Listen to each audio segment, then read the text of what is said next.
Welcome to the Mike Litton Experience Podcast.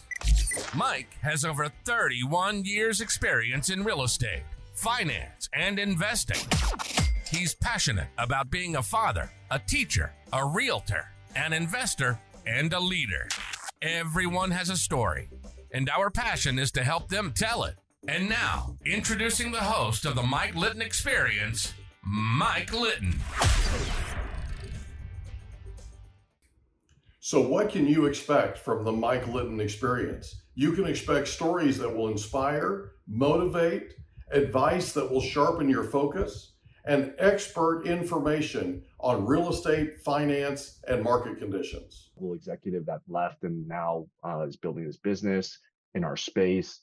One of our angel investors and advisors was the outgoing COO of YouTube, and he was part of this. He helped to negotiate this deal. So we're like, okay, that's a good deal. So we'll do that. So 14 months in, we decided to take that acquisition offer, which happened slowly but quickly. We moved up there for, temporarily for a few weeks to work together to make sure there was a good culture fit. And then the offer came and said, they're like, you got to move up here now. Mm-hmm. And then that just became chaotic because we had just set up a big office in LA. We have team staff. Yeah, and my wife is 7 months pregnant. Right. So now it's like, oh my Perfect. gosh. Yeah. And I'm like, I'm still a Canadian citizen. I've got a visa. She's remote in Canada. And now that if I sell my company, I obviously don't own my own schedule anymore. And this is a fast growing company. And part of the acquisition deal is I've got to work in that company for 3 more years to get all of my sort of compensation for the sale. So now I know, like, if I'm going to this high growth company, they're going to slave drive me because it's just fast growth. And me going back to Canada for, having a birth of my child and being back and forth is just not going to be, it's going to be a non-starter. So I had to squeeze that into the negotiations, but that was sheer and utter chaos, having to work like 14 hours a day in San Francisco, hop into a U-Haul after, drive back to LA, pack up, and then drive back to San Francisco, do that like 5 times. In like 2 weeks was pretty chaotic. Kinda. Just a little. Wow. You drove a U-Haul 5 times back and forth? Yeah, it was nuts. It was exhausting. I've done that. I've done that drive. I've done that drive a few times, and my son's up there in Northern California. And so we've gone up, and visited him and taken him up there and dropped him off and stuff. Like when Southwest canceled all the flights, one time. Yeah. He couldn't get back and he had to go back to school. He was down here visiting us. So we had to drop everything and take him, which we thoroughly enjoyed every second of it. I mean, it was fun and all that. So, but I know that drive, and it's like, I can't imagine doing that in a U-Haul. You know what I mean? It's like, and after like putting in like a good 12 to 14 hours, I'm exhausted. Exhausted. And then having to jump in that U-Haul. Yeah, you got nothing left. And I slept in like a motel in LA the next morning, like bright and early, just getting back and driving back, unloading that thing, then dropping the U-Haul off. And I was just like, oh, that's crazy, dude. That is just crazy. But the stuff you'd have to do, right? You do because you have to, because that's what it takes to succeed, right? This is the stuff nobody ever talks about. Nobody ever talks about what it takes and what you have to do. And, there are a lot of people in this world that want to succeed at a very high level, but they can't be bothered to work 14 hours a day. They can't be bothered to drive back and forth. You know what I'm saying? Like it's a grueling deal. And it's, you gotta pay your dues, right? So you guys sell the company, you stay on for another 3 years. Is that right? I didn't end up staying the whole time. We didn't, myself and my co-founder and some of our team stayed. We're all kind of there, but then my co-founder and I were like constantly talking, like, I don't like the direction this company's going. We don't really like it. Should we quit and leave and start another one? Right. And then that eventually manifested into action. Right. So we both resigned and said, okay, let's start doing something else. Since we're in the Bay Area, this is the Mecca. Oh, sure. And then I realized that my visa was dependent upon my employment there. Right. So now I'm like an illegal alien with a wife and child here. Well, so actually I'll pause there for a second. So when we had the baby, my wife was in Canada, you get 12 months of parental leave. Okay. So my wife had 12 months off. So she spent a month in Canada, a month in San Francisco, and we loved it. It was actually great. I didn't like the gap, obviously, but at the end of 12 months, it was like, yeah, burn the bridges in Canada. Let's move here. I love this place. And then, yeah, so she went back home. It got quite depressing coming home to this old apartment that is more than my mortgage in Toronto. Right. And then that was when I was like, okay, I'm gonna quit, gonna, just move back, work on the business. That way I can go stay back and forth in San Francisco and Toronto be with the family until she moves over. But then, yeah, realizing my visa expired, and now I back in Canada, moved back right before winter. Super depressing. Yeah. And then he stayed. He's not married, no kids, so he doesn't have any sort of major things tying him down. And then we started working remotely. But yeah, that was it. We decided not to stay on, and unfortunately, I got kicked out of the country. Wow. Wow. So you get kicked out of the country and you can't come back because you have an expired visa, right? So you can't make it past customs. So what do you do then?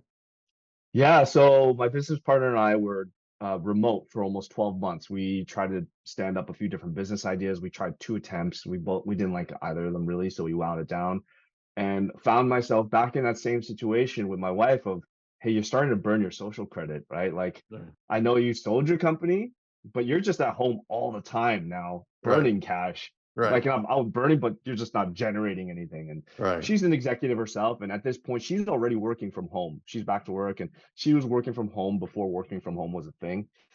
So she's just like, you're in my space. Like, this is where I work. So she's like, I know this. I know this conversation, right?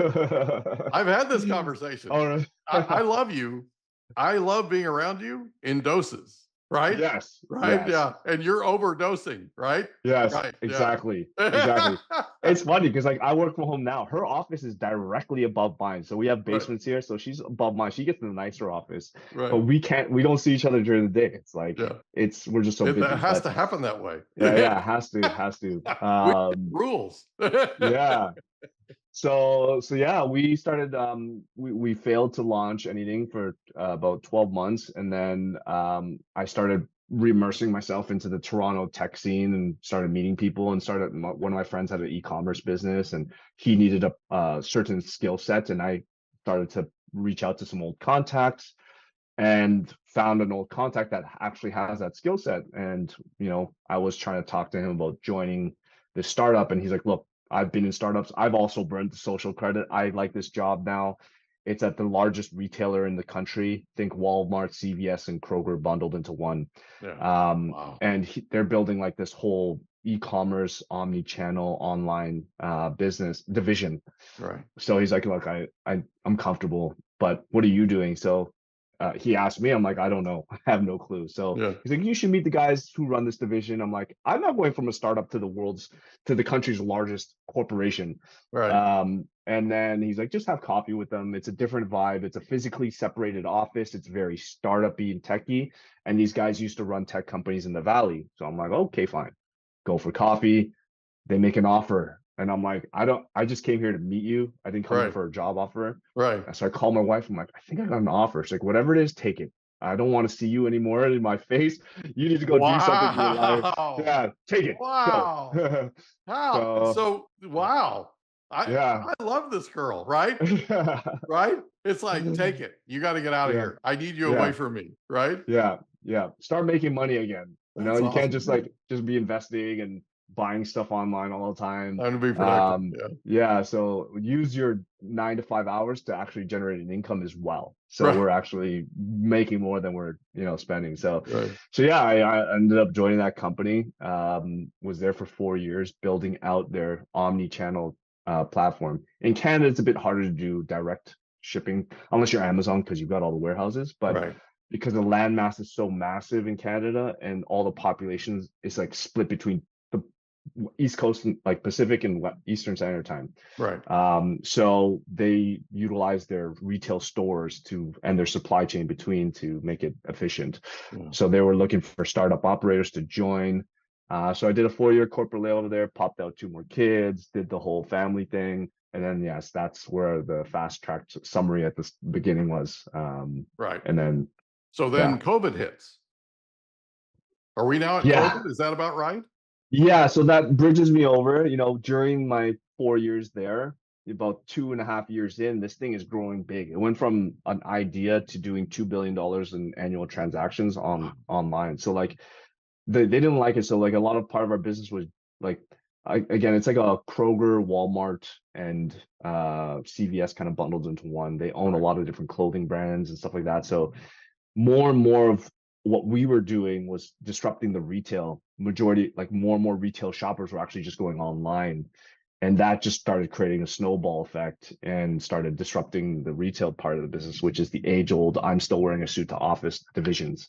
Right. So our division started getting gobbled up by the enterprise, and it started feeling very corporate, and that's when I started getting bored. Yeah. So yeah, your and feet then go to sleep, right? And you're like, I'm out of here, baby. Yeah. So like 2.5 years in, I'm already trying to rally the troops. They got a couple engineers from here. I was like, do you guys want to build something? And that ball starts going. And then by 2019, I'm like, all right, I'm out of here. I think I know what I want to do, but then realize it's not the right idea, and I quit, and I'm without a job. This is like October 2019. Right. So I'm like, I'm going to take the rest of the year off, relax, and then come January, I'm going to start focusing on the ideation of a new business. And then yes, March 2020 comes, and then COVID hits, and all the kids are at home. So yeah, that brings us right up to COVID. So can I ask you a question? So I'm legitimately interested in the conversation that you had with your wife when you said, did you bring wine in ahead of time, right? Did you take her to dinner? Like, did you do something to kind of fluff her up a little bit to say, hey, honey, just so you know, I'm going to leave this corporate job that I've been in for 2.5 years. I'm bored. So how did that go? Yeah, that wasn't a conversation. It was more like it was negotiated 2 years in. So when I said I was starting to think about the next business idea, that was the byproduct of that conversation. It's like, you're not quitting until you have an idea. So I did gloss over a bit of the story. Wow. Yeah. So I did gloss over. You still have the marks? Yeah, she shaved my head in the nighttime and never grew back. Right. I love this girl, man. Yeah. She's awesome. So what actually happened was, she's like, you need an idea before you quit. Don't just quit and burn money again and think about this is going to drag on for another 12 plus months. We've been through this before, right? Yeah. So that's the part I just glossed over. It was like about 2 years in, I started gathering the engineering troops, and we actually had an idea to build this bot for Amazon sellers. I think what people don't realize is there are way more Amazon sellers than there are actually Shopify users, people who actually create their own website. So I actually stood up a Amazon business, and it was generating cash. And I realized, again, sort of in light of share, I'm so busy, but this business is starting to make money, but I need somebody to maintain it. So coming up with a chat bot for Amazon sellers to help them operate their business while they're focusing on their job. I'm now starting to see a recurring theme here that I haven't seen before. But yeah, that's interesting. You're a pattern guy, dude. Yeah. So like, how I wanted this was like, look, I'm in meetings all day, but all I need to be notified through some sort of notification system is when my ads or inventory, whatever it is getting replenished. I need to adjust my ads or whatever it is. Right.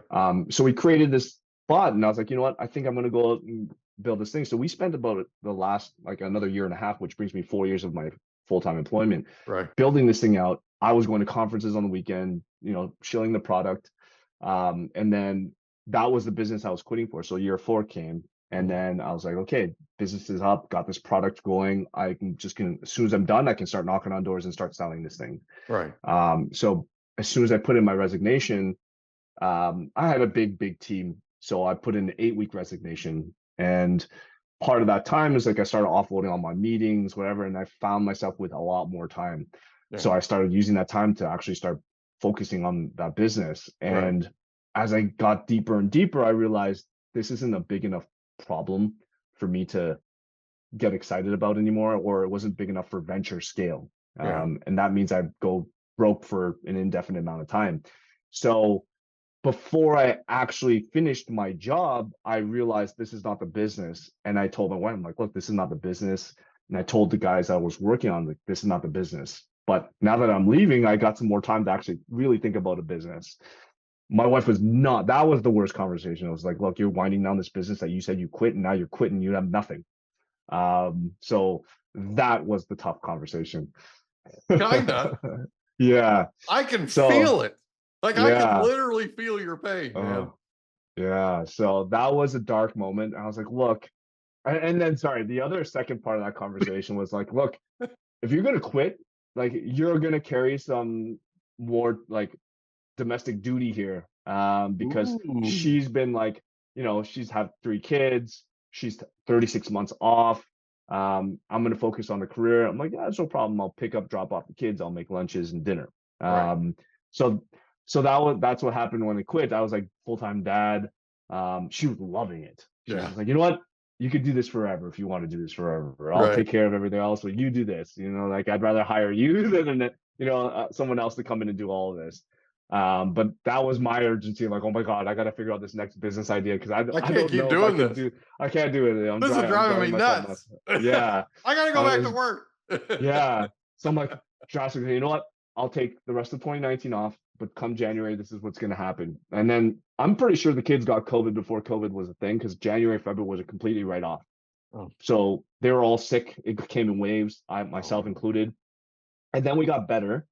And they're finally back in school. This is like the last week of February. I'm like, they're all back in school. Like, now I'm going to get back to work. And then this thing of global pandemic, and now they're all home. Yeah. And I'm just like, this sucked. Yeah, no kidding. No kidding. My timing is off here, right? Yes, very bad. So what was the shutdown like? I mean, were the walls closing in on you?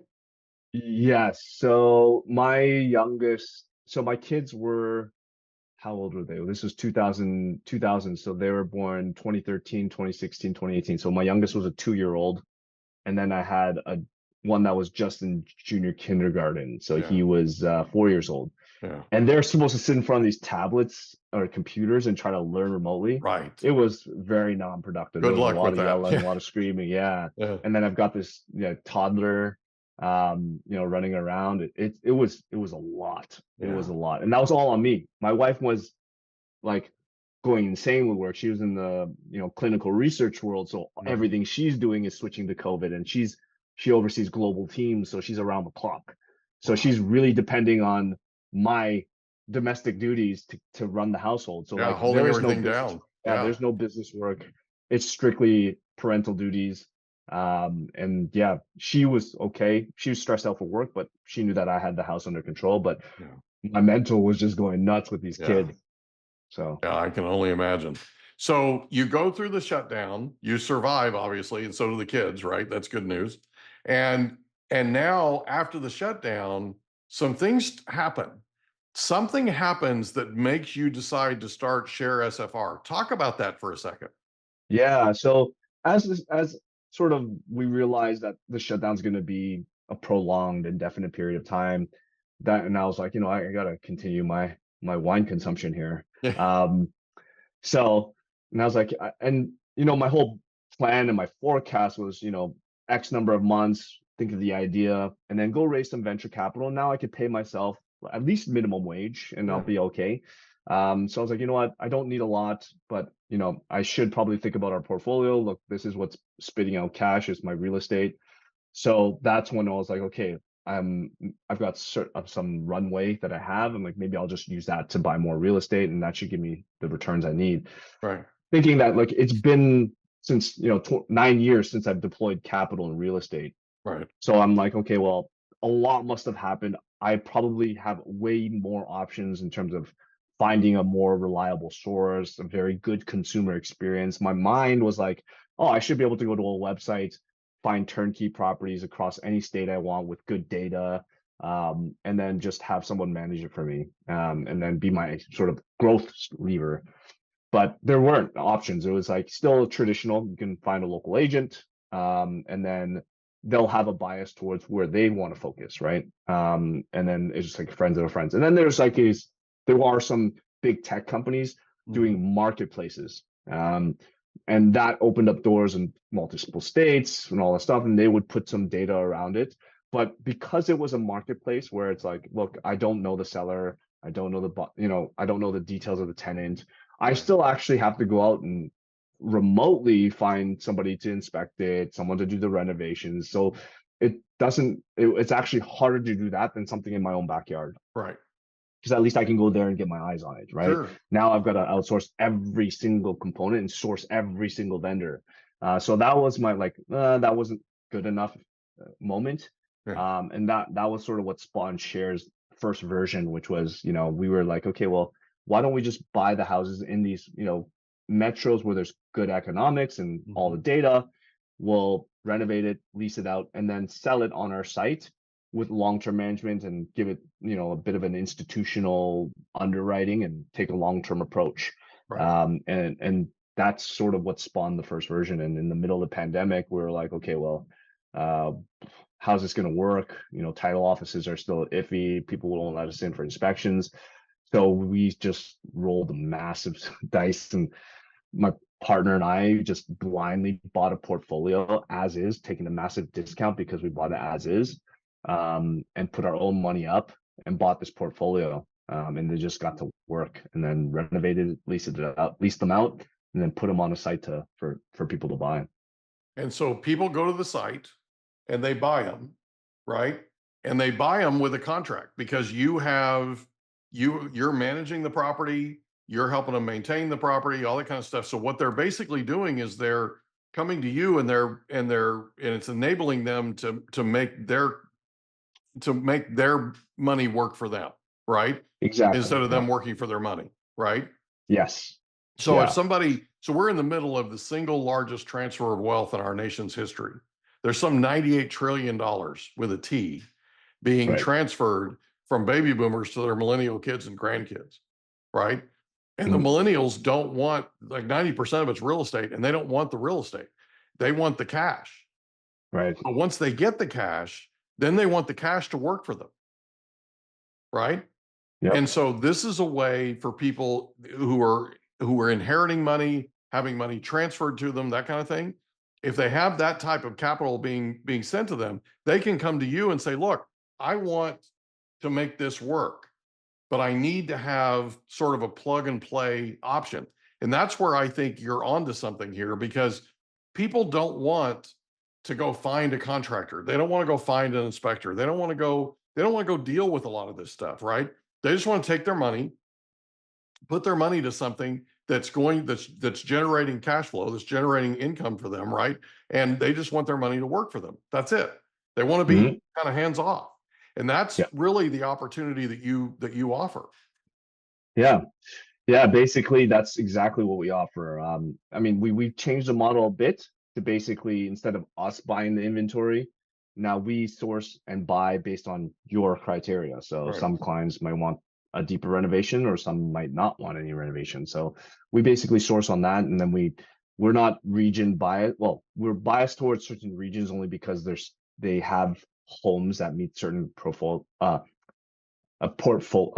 performance criteria, and then sort of the local law and whatever that's very beneficial for the landlord. But yeah, we source, and then we do all of the heavy lifting, and then we take a long-term asset management approach where we are trying to actually actively grow your portfolio.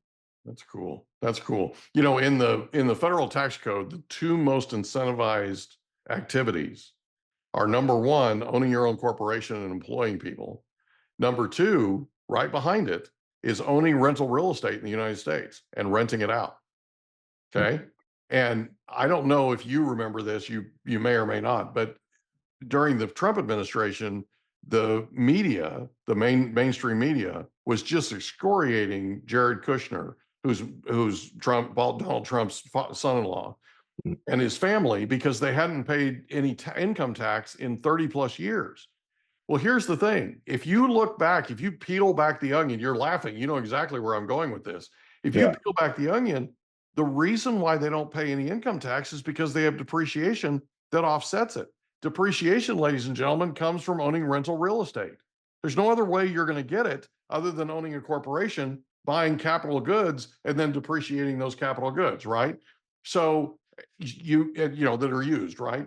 And so it's very, very important that people understand that in California, for instance, and I'm going to give you an example, right? I owned one of the largest real estate companies in North America for 18 years in California. And an investor offered me a buyout. Why I didn't take it is beyond me, but he offered me a buyout, right? As a lump sum. I went to my accountant and I said, okay, what's this look like? He said, you're going to pay 45% in taxes. So just take 45% off the top. Whatever's left over, that's what you're going to end up with. Oh, no, that's not going to happen. Okay. But if I had had enough depreciation to offset some of that, right, that number would have been less. The thing about it is a lot of people pay 20, 30, 40% sometimes in taxes, depending upon where their tax bracket is, right? And of their gross income. Imagine owning rental real estate and being able to not pay that 40%. You just gave yourself a 40% raise. Yep. Right? Plus, it's an asset that's continuing to grow in value and it's continuing to add income to you. It's why there are more, and if you set it up right, you don't have to pay capital gains on it when you sell it.